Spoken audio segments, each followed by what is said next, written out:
Del matrimonio entre Toyota y Subaru sale esto que tenemos hoy con nosotros, un SUV eléctrico con ciertas aspiraciones todoterreno que ha cogido la base de un Toyota para clavarle el logo de las estrellas de Subaru y ponerle como nombre comercial Solterra.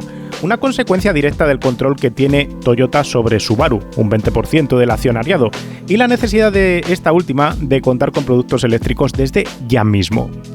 Y si el GR86 sabe mucho a Subaru, a pesar de ser un Toyota, con el Solterra pasa justo lo contrario. Sabe mucho a Toyota a pesar de llevar los logos de Subaru. Y es que es un proyecto desarrollado por Toyota con claves estéticas tomadas de los modelos de Toyota. Lo vais a ver a primera vista de ojo, luego lo vamos a comentar, pero el corte del pilar C, la forma de los pasos de rueda, todos esos elementos que recuerdan al RAV4 o al Yaris Cross o al Corolla Cross, hacen que veamos que estamos ante un producto de Toyota remarcado como Subaru, pero no hay nada malo de ello, sino que básicamente es el resultado natural de la situación en la que se encuentra ahora mismo Subaru con respecto a Toyota. La clave de la diferenciación entre el Toyota de nombre impronunciable y el Solterra es que Subaru le ha querido dar ese toque extra off-road característico de todos sus modelos. Yo soy Guille García Alfonsín, esto es Power Up con la energía de Total Energies, como siempre.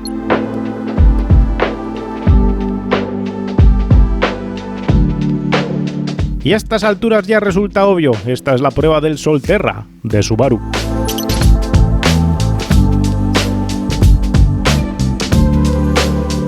Lo primero es plantearnos qué es un Solterra. Un Solterra es un SUV eléctrico de segmento D, 4,69 metros de largo, una batería de 71,4 kWh de capacidad bruta, que se diferencia del grueso de sus rivales por ser el que tiene un planteamiento más off-road de todos.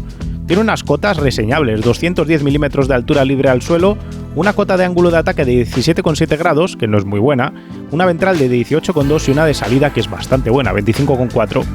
Tiene dos motores eléctricos de serie, ambos idénticos, 109 caballos delante y 109 caballos detrás, para sumar un total de 218 caballos. Su tarifa arranca en 58.750 euros para el nivel de equipamiento Trek de acceso, con uno Touring más armado a razón de 62.900 euros, que es el que tenemos hoy con nosotros. No es barato, pero es un coche que está alineado con el precio del resto de sus rivales del segmento de SUV eléctrico. Estéticamente no hay nada que lo diferencie, ya os digo, como os decía en la entradilla del vídeo, de un modelo de Toyota, porque si os fijáis, por ejemplo, en el formato del pilar C, es un formato que vemos en el RAV4, este corte. Es un coche agradecido de ver, diré, con una calandra falsa, grandes protecciones de plástico sin pintar y faros delanteros que sí tienen sabor Subaru. Hay más ángulos y cantos vivos que en otros modelos de la gama del fabricante de Fuji Heavy Industries, pero el coche se ve nipón, con ese toque Gundam tan de Toyota que deja clara su procedencia. Por dentro queda completamente condicionado a su procedencia Toyota, separándose radicalmente del resto de la gama de Subaru e implementando un diseño mucho más contemporáneo.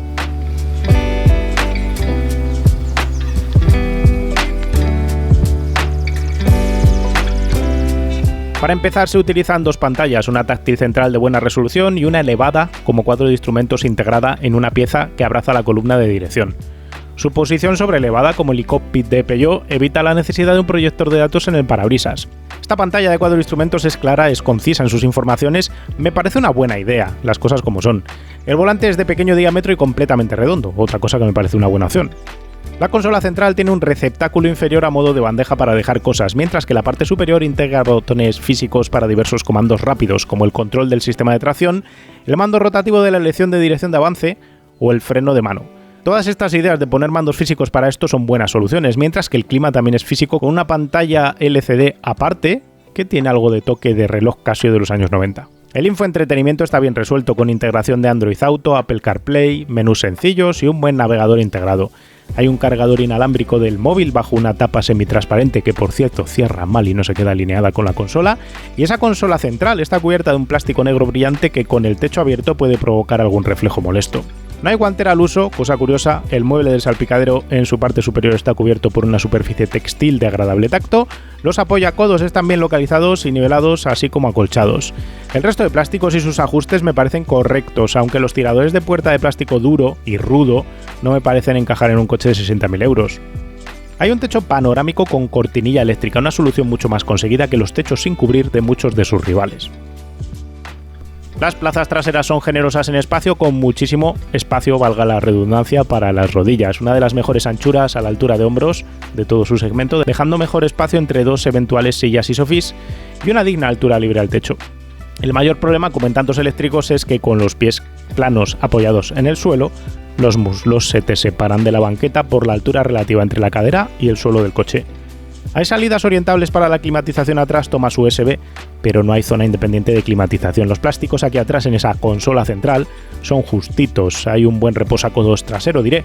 La inclinación de los respaldos traseros, por cierto, se puede cambiar. El maletero tiene 421 litros en esta versión Touring, ya que en el recodo izquierdo se come algo de espacio el subwoofer. Diré que es un espacio escaso para un coche que mide 4,7 metros de largo y también frente a su competencia. Con 420 litros también puedo deciros que una familia de 4 puede viajar, pero para lo que ocupa el coche en la carretera podría tener más. La plataforma es la modular de Toyota para coches eléctricos, con suspensión McPherson delante y un sistema multibrazo trasero con amortiguadores pasivos. Los brazos delanteros son de chapa de acero estampada soldada, gruesos como ellos solos, pensados probablemente para un uso off-road, a pesar de que el coche pasa de los 2.115 kilos, ahí es nada. La batería es de química NCM, con 71,4 kWh de capacidad bruta que os comentábamos antes, de los cuales solo son aprovechables 64. Se deja bastante buffer entre la capacidad aprovechable y la capacidad bruta. Trabaja un voltaje nominal de 355 voltios y la potencia máxima de carga en pico es de 150 kilovatios, que no está mal. El cargador embarcado es de 7 kilovatios de potencia. Los motores eléctricos, idénticos en ambos ejes, son asíncronos de imanes permanentes y trabajan constantemente, proporcionando par en ambos ejes todo el rato, aunque vayas despacio por autovía. Algo que es peculiar, porque normalmente en estos coches uno de los dos ejes se desconecta para ahorrar energía. Pero claro, Subaru tiene este tipo de uso de constante tracción total en ambos ejes en todos sus coches de combustión, y aquí ha querido mantener esa identidad. A nivel prestacional, el Solterra es resolutivo. Hemos sacado un 60-100 en 3,9 segundos, un 80-120 en 4. Son buenas cifras para un coche solvente que además se estira hasta 170 por hora y no pierde aceleración tan rápidamente como otros cuando pasas los 120. En cuanto a ruido, nos ha marcado 65 decibelios a 120 por hora en nuestro tramo de control, lo que está bien. No es el más espectacular y el más silencioso, pero está claro que es un coche cómodo y silencioso en general. La puesta al punto del Solterra me ha llamado la atención. Me ha llamado la atención porque normalmente los Subarus últimamente, quitando WRX, STI y cosas así, el resto suelen ser coches blandos, coches que flanean y balancean. Algo que ya os conté cuando estuvimos probando hace nada en vacaciones el Outback, y que aquí no está transferido. Aquí nos encontramos un coche más duro de suspensión, más duro sin llegar a ser incómodo, pero me parece que Subaru aquí, sea porque está utilizando una plataforma de Toyota, sea porque es un coche derivado, sea porque es un coche ultra pesado de más de 2 toneladas, sea por la razón que sea, se ha puesto como objetivo una puesta a punto mucho más afinada. Me parece que es el balance perfecto, el equilibrio perfecto entre dureza y confort. Es un coche que es menos blando que una Ariya, lo cual le proporciona más control de balanceo y de cabeceo, pero al mismo tiempo no es duro y seco como un Mach-E o como un Model E de Tesla. Entre esos dos mundos, donde está la deportividad y la sequedad y esa sensación de coche imantado en el asfalto que también tienen, por ejemplo, el Enyaq o el ID.4 de Volkswagen y el Ariya de Nissan, había un espacio libre disponible, que es justo donde se sitúa este modelo de Subaru, que además tiene mucho recorrido libre de suspensión, lo que le permite trabajar a las ruedas hacia arriba y hacia abajo, copiando el asfalto y haciendo que tengas esa sensación de, por un lado, confianza cuando vas rápido en autovía autopista, sin que el coche te dé esa sensación de flotar, no te da esa segunda avenida después de un bache que digas, wow, vuelve a moverse el coche. No, esa parte de la amortiguación la tiene controlada, pero al mismo tiempo no peca de ser seco, así que cuando pillas baches tanto rápidos como largos, te encuentras con un coche que es cómodo. Rápidos pueden ser pues las tapas de alcantarilla mal enrasadas de una ciudad, un resalto, un bordillo, un rizo de asfalto en medio de un apoyo, todo eso no lo solivianta, buen trabajo de bujes. Y luego los baches largos de autopista, esos que te encuentras en medio de un apoyo largo donde hay una curva rápida, también se los traga bien, los copia sin que tengas esa sensación de flaneo secundario, esa segunda avenida de la carrocería, que como os digo al final es lo que te resta confianza cuando vas rápido en vía rápida, valga la redundancia. Así que muy buen trabajo por parte de Subaru en ese frente. La dirección me ha gustado también mucho, tanto por el diámetro como por el peso y el tacto del volante, suficientemente directo y preciso. Otra sorpresa positiva es el tacto del pedal de freno, un pedal de freno que normalmente los eléctricos siempre nos da guerra con la regeneración. Aquí tienes dos levas que te permiten cambiar la cantidad de regeneración que tienes al soltar el acelerador. Eso ya te permite transferir toda la regeneración al pedal del acelerador, al hecho de soltarlo.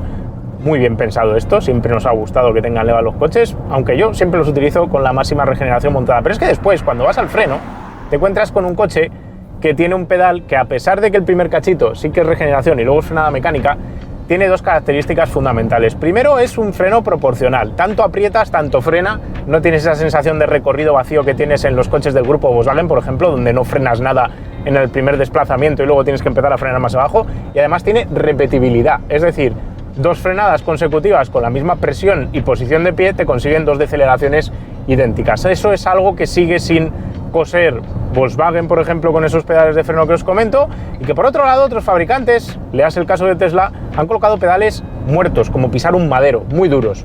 Aquí tienes un freno natural, que si no supieses que estás gestionando regeneración y frenado mecánico mezclado, no te percatarías de que tienes esa problemática. Un 10 ahí por parte de Subaru, y también hay que decir que es algo colateral al hecho de que Toyota lleve fabricando 800 años coches híbridos. Al final, todos los que han fabricado híbridos han gestionado pedales de freno con regeneración, y eso les ha permitido alcanzar antes un pedal de freno con un tacto natural, cosa que es de agradecer, especialmente, por lo menos a mi juicio, porque es algo a lo que le doy importancia, porque ya no solo se trata de frenar fuerte haciendo curvas, sino en ciudad, cuando ves el coche de adelante anticiparse a una rotonda o quieres parar el coche justo en un sitio. Al final, con los pedales que están mal hechos, pues tienes siempre esa frustración de que no sabes cuánto tienes que pisar para parar el coche justo donde quieres, y requieren periodo de adaptación. Aquí no tienes ese problema. Bien hecho. Como casi todo eléctrico, la respuesta al acelerador es deliciosa, con especial tacto aquí para no crear un coche hiperreactivo cuando mueves el tobillo derecho, manteniendo un pedal suficientemente largo para administrar la pegada. En términos generales, es un coche cómodo, confortable. Os lo decía cuando hablaba del interior. Tiene muy buenos asientos, cogidos muy parecidos, de hecho, a los de un RAV4, con buena sujeción, no son agobiantes, aceptan buenas tallas, a pesar de que no tiene reposamuslos extensible, te agarra bien. Y luego tienes reposacodos prácticamente a la misma altura, está más levantado el derecho que el izquierdo, he de decir, un par de centímetros, aunque os he dicho antes cuando estaba en el interior que no, se puede regular en longitud para liberar aquí el posavasos. Por lo demás, un equipo de climatización maravilloso, el volante justo donde lo quieres, redondito además, fácil de usar, un coche cómodo por suspensión, cómodo por climatización, cómodo por el equipo de sonido que tienes, cómodo en términos generales, lo cual hace que te canses poco, puedes hacer largas distancias, si te lo permite la batería, que ahora vamos a ver que no es el caso, de una sentada sin castigar a tu cuerpo. Es un coche de esos, pues muy Subaru en ese sentido, un coche que cumple bien esa faceta del electrodoméstico de transporte, perfecto para no castigar el cuerpo de los pasajeros mientras hacen largas distancias, algo a lo que también acompaña el hecho de tener sonoridad baja. ¿Problemas? Puede que dos.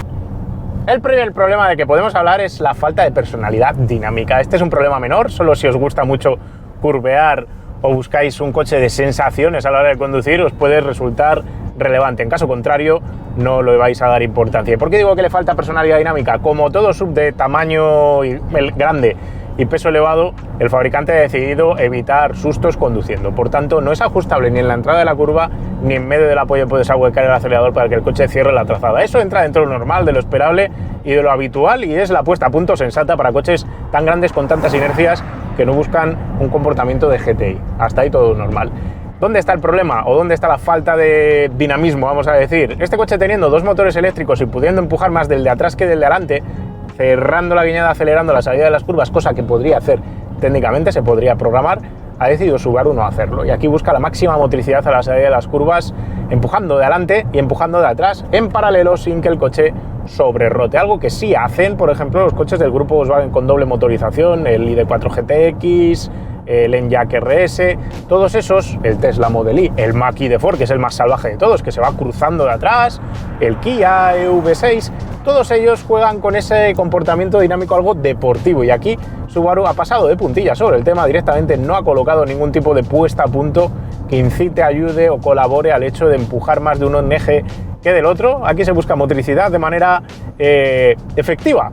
Y eso hace al coche más efectivo. De hecho, no subiera entrando en las curvas, no entras arrastrando morro, por más que estés en medio de una curva en un apoyo largo, sigues metiendo volante y no hay tampoco un problema ni una falta de capacidad de giro.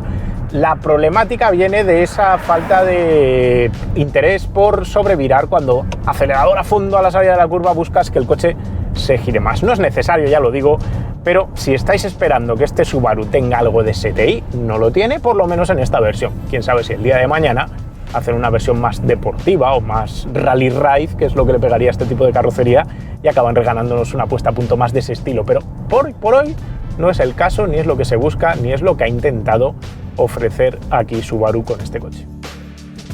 ¿Y cuál es la segunda pega? El segundo problema sí que es un problema más importante, probablemente irrelevante para el usuario típico de un coche eléctrico, y son los consumos y sobre todo la autonomía en autovía o en autopista. En esas circunstancias le hemos medido 24,5 kWh de consumo cada 100 km cuando vas a 120 por hora del programador de velocidad, que es mucho consumo. Y no solo es mucho consumo, sino que eso mezclado con una batería que no es especialmente grande va a hacer que tengas autonomías escasas. Vamos a decir que puedes hacer 300 kilómetros cogidos con pinzas yendo a 120. Cierto es que hemos hecho la prueba de consumo en unas condiciones que no eran las más favorables, por climatología, por viento y todo lo demás, pero no creo que haya un desvío de más de 1 kilovatio por hora de 1 kilovatio hora cada 100 kilómetros.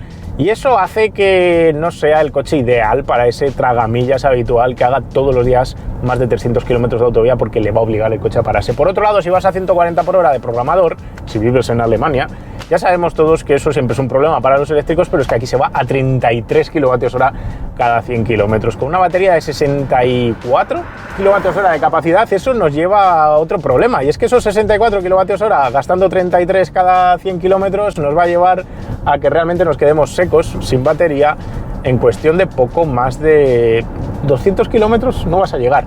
Así que no vale para ir a 140 cabalgando. Y ese problema se magnifica porque después, cuando paras a cargar, el coche tampoco es rápido cargando, aunque la cifra de potencia en pico de carga sí que es elevada. Y a esto hay que sumar luego la experiencia de recarga, que tiene una parte buena y una mala. La buena es que si das con el punto de carga potente, puedes cargar a 150 kilovatios hasta que la batería llega al 80%. Con esto haces del 10% al 80% de carga en menos de media hora. Los problemas vienen por la forma de la curva de carga a partir del 80%. Y es que el 30% inicial de la recarga de la batería está a 150 kilovatios de potencia. Del 30 al 50 se mantiene por encima de 100. Pero es que pasado el 75%, la potencia se cae al 50%. Y los últimos 15% de batería los carga a menos de 10 kilovatios de potencia, lo cual es lentísimo.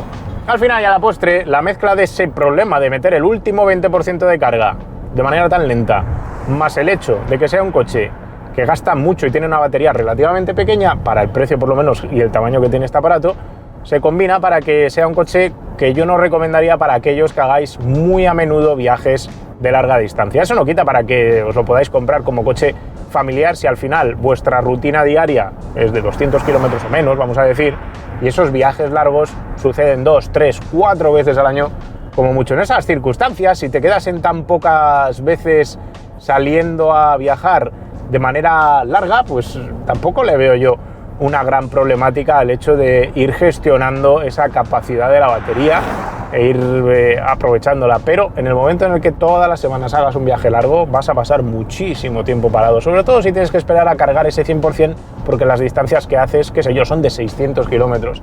Y es ahí donde realmente este coche tiene esa pega frente a la competencia y hace que no sea el más recomendable. Si quieres hacer 400 kilómetros a 140 por hora, por ejemplo, necesitarás parar transcurridos los 200 kilómetros de salir de casa para volver a llenar al 100%, porque si no, no vas a llegar sin volver a parar. Y esta parada de carga hasta el 100% te va a llevar cerca de 2 horas, aunque estés en el poste más rápido que puedas encontrar. Como eso no es factible, acaba resultando mejor parar otra vez más y ir más lento. Si vas a 120 por hora y paras una sola vez para cargar del 10 al 80%, harás el viaje en menos tiempo. El tema es que estas cosas no ocurren con muchos de sus rivales, y esto hace que, como carga más rápido, el viaje sea más llevadero y más fácil de completar en menos tiempo. Ahora bien, si tienes ese problema como problema característico fundamental y principal frente a la competencia, este coche también tiene para sí un factor diferencial que no tiene ninguno de sus rivales, y es que es el primer sub de segmento de eléctrico que encontramos que realmente tiene capacidades off-road. Sea por altura libre al suelo, sea por tracción, sea por recorrido libre de suspensión, sea por confort en camino de tierra, el Solterra no solo es cómodo para pasar por baches de todo tipo, sino que además también afronta con más seguridad y garantías en la conducción todoterreno que cualquier rival. Está claro que con menos de 20 grados de ángulo de ataque hay ciertas cosas que no podrás hacer y que sí podíamos hacer con el Outback el pasado mes de agosto, pero aquí gracias a la entrega y control de tracción de los motores eléctricos hay motricidad a raudales, a pesar de llevar neumáticos puramente asfálticos. Con unos neumáticos mixtos y un par de grados de mejora del ángulo de ataque de este coche, realmente podrías pasar por donde quieras y hacer una versión off-road casi overland extremo. La realidad es que es un coche que pasa por donde no pasan otros, haciendo cosas que no hacen otros.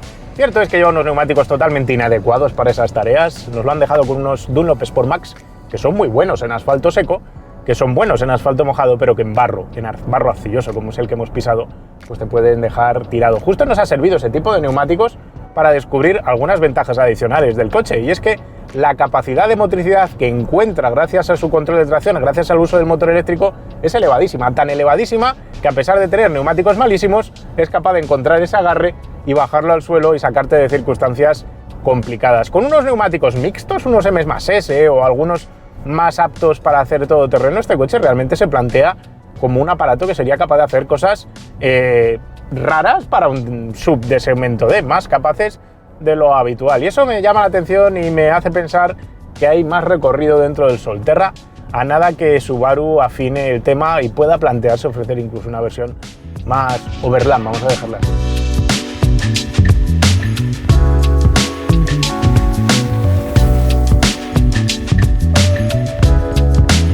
La conclusión final que le podemos dar al Solterra es que es un Toyota muy poco Subaru, pero eso yo creo que no va a ser un problema para los clientes de Subaru. Para los clientes de Subaru lo que tiene de importante este coche es que no solo mete a Subaru como fabricante de coches eléctricos, es su primer modelo eléctrico de gran serie, sino que además agrega la característica de la conducción todoterreno. Si queréis un DSUV eléctrico que sea capaz de pasar por caminos de barro y algunos cortados como estos, no hay otro DSUV eléctrico mejor para estas circunstancias. Por eso tienen ahora mismo el más todoterreno de todos los coches eléctricos que se pueden comprar en Europa. Eso es una ventaja para Subaru, y si ese es el perfil de uso que le vas a dar, es una ventaja innegable que va a hacer que os recomendemos este coche. Además, ese comportamiento dinámico que os hemos comentado está tan logrado que no solo va bien fuera del asfalto, sino que después en asfalto está entre los mejores en cuanto a ese mix entre comportamiento y confort. Dicho todo esto, tiene esa problemática que os hemos comentado también del consumo y la autonomía que podría corregir Subaru cambiando esa velocidad de carga del 80% al 100%. Eso al final se lleva mal con la garantía que dan de la batería. Dan garantía por 10 años de conservar el 90% de la capacidad de carga de la batería. ¿Qué ocurre aquí? Si quieres dar tanta garantía para la batería, al final acabas haciendo dos cosas. Primero, haber mucha diferencia entre la capacidad bruta y la capacidad útil, que es lo que le ocurre a este coche para tener mucho caché en las celdas, para no estresarlas, y por otro lado, tener una carga rápida muy lenta en ese último tramo del 20%. ¿Podría arriesgar más Subaru y hacer que la batería se cargase más rápido? Sí, sin duda, pero eso les llevaría a tener menos fiabilidad o menos dura vida útil para la batería. Puede ser.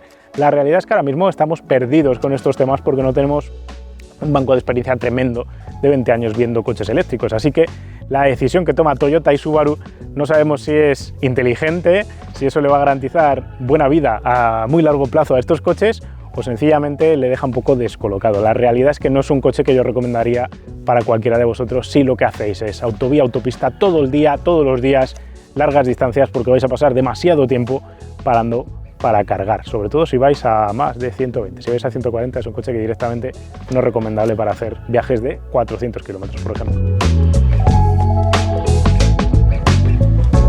Y ahora la pregunta es, ¿encontraremos en Wallapop, en nuestro patrocinador para encontrar los precios de los coches nuevos y usados, un Solterra que esté por debajo de los 60.000 euros, que es el precio de tarifa en el que arranca? Pues vamos a verlo. Subaru, Solterra, ¿habrá muchos automatriculados para hacer la cuota de eléctricos? La verdad es que teniendo importador, pues mira, dos cosas muy importantes aquí y muy relevantes. Solterra con 9.500 kilómetros, 47.900 euros, y de tarifa son 59 en Barcelona.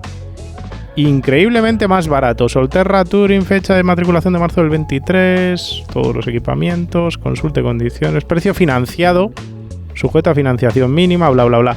Entendemos que el precio financiado es 45,9 y que el precio al contado, que es lo que pone aquí, son 47,900 y es un descuentazo, porque son alrededor de 10.000 euros menos de lo que cuesta este coche en precio de tarifa.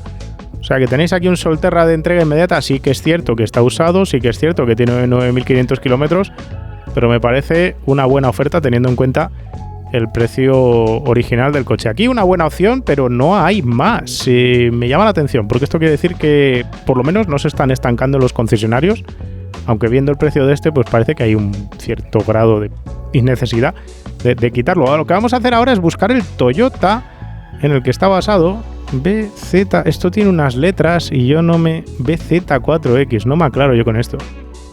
Que este sí que lo hay con tracción a un solo eje. Y vamos a ver si también hay stock o no hay stock o qué ocurre. Y ocurre pues que solo hay uno. Hay uno por 50-200, pero con tracción delantera solo. Por eso que os digo que al final hay una versión de precio más accesible con Toyota, justo porque hay tracción a un solo eje, que es más caro esta unidad de lo que cuesta ese Subaru. Cierto es que este es kilómetro cero, benefíciate hasta 7.000 euros de descuento con el MOVES, bla bla bla. En Zaragoza yo entre estas dos opciones, sin haber probado todavía el Toyota, que lo tenemos que probar, me quedo con el Subaru, sobre todo porque por precio sale mejor y es tracción total. Básicamente me parece una buena oferta. Solo 2 unidades, eso quiere decir que de momento no se están enchufando al concesionario. Aquí hay una pregunta de por qué sale por 2.000 euros uno y aquí hay una carretilla elevadora, pero que han puesto aquí. Madre del amor hermoso. En fin, esto es lo que hemos encontrado en Wallapop. El Solterra es el primero de hasta 8 modelos que Subaru ha prometido presentar puramente eléctricos de aquí a 2026. Son muchos coches, 8. Originalmente iban a ser 4, pero luego los ha ido multiplicando viendo la rápida acogida que está teniendo en ciertos mercados la electrificación. Tenéis que pensar que además la estrategia de Subaru se centra en las ventas en Estados Unidos, donde tienen su gran foco comercial, y esa adopción de los coches eléctricos en Estados Unidos está animando a Subaru a meterse más líos.